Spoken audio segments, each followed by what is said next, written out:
Hey guys, welcome back to the channel. So today I'm going to be doing a tabletop comparison between the Holosun 507C and the Trijicon RMR.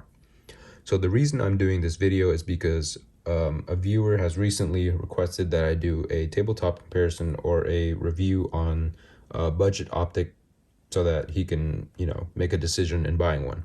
And this is the optic I chose to propose to him because in my opinion, this is such a great value optic and it really does perform well above its price. So this is like I said, this is the Holosun 507C, and this is the Trijicon RMR, RMO6 Type 2. The reason why I chose to compare it to the RMR is because of how well known the RMR is, and just, it's kind of like the benchmark for pistol red dots. So right off the bat, let's talk about the shape. So as you can see, the RMR has a pretty unique shape. This shape is intended to make it more durable and make it more impact resistant. Same thing, I guess. But yeah, so one minor complaint I have about the RMR is that this tends to get caught on clothing when you're drawing from appendix, and it's just pretty annoying. Of course, training can help mitigate that, but on the Holosun, you have this rounded off top, and although it, theoretically may not be as strong, it is much easier to draw and avoid getting stuff caught onto this optic. I mean, even if something were to somehow get caught on here, it will just slide off. So that's the first thing that I noticed. Second thing is very apparent. I'm sure everyone knows this. When you first look into an RMR, you'll notice that this has a blue tint to it. The glass has a blue tint to it, and the glass has a slight magnification. Now let's compare that to the Holosun. As you can see, the Holosun has clear glass and zero magnification. Now this comes as a really big surprise to me because I mean, the Trijicon is almost double the price of this 507C, and it's just insane in my mind that Trijicon will do this for years and years and years, even though people tend to dislike it, and they just keep doing the same thing. So with those two, visual things aside, let's talk about features. The RMR really doesn't have any features. I'm just gonna say that out loud. There's no, to my knowledge, there's no shake to wake feature. There's no reticle changes. There's only one reticle, which is the dot, and that's it. I mean, yeah. So let's talk about the Holosun and what features it has. So the Holosun has 3 reticles that you can choose from. I'm not able to get it through to get it to focus to the camera, so I'm just gonna show you guys on a picture. So the first reticle is just the regular dot, just your basic dot. It's really nice. This is the one I actually prefer. The second one is a circle with no dot in the middle. I'm not sure why people would use this, but I heard that competition shooters like to use this. And the third one is very similar to an EOTech. Now, like I said, I prefer the first reticle, which is just a plain dot, and I'm sure most people do, but it's just really nice to have those features, guys. And for the money, I mean, we purchased this for $250. I mean, it's insane how many features you get. I mean, it's really a good bang for your buck. Now, another great feature about the reticle is the shake to wake feature. And what that does is basically when your gun is resting and not moving at all, the reticle will turn off. And the moment there is a movement on the pistol, that reticle will turn on. And what that does is basically save battery. That's it.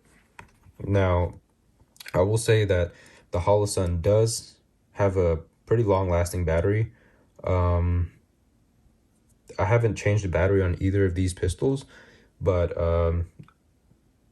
with the shake to wake feature and the solar charging on the top, I can't really see how the Holosun would have a worse battery intake than the RMR.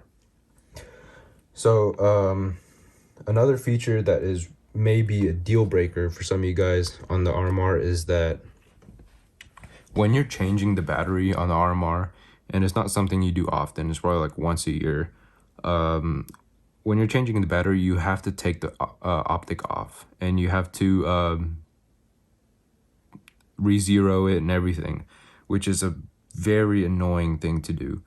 On the Holosun, as you can see right here, the battery compartment is just right there. You just unscrew it, take it out, switch out the batteries, and you're good. You don't have to do any re-zeroing, and it's just super nice. I mean,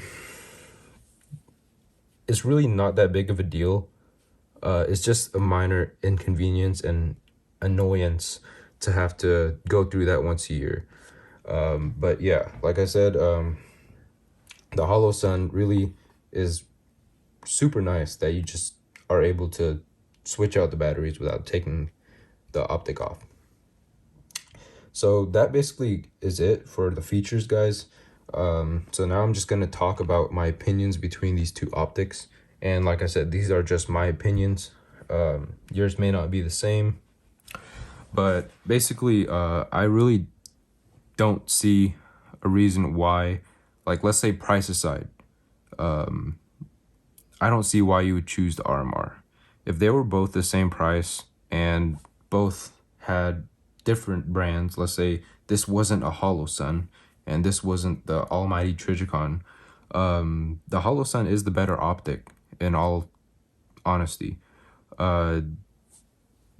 There's not many features on the RMR. The Holosun works just as great, if not even better, because of the glass quality. The only thing the RMR really has over the Holosun is proven durability.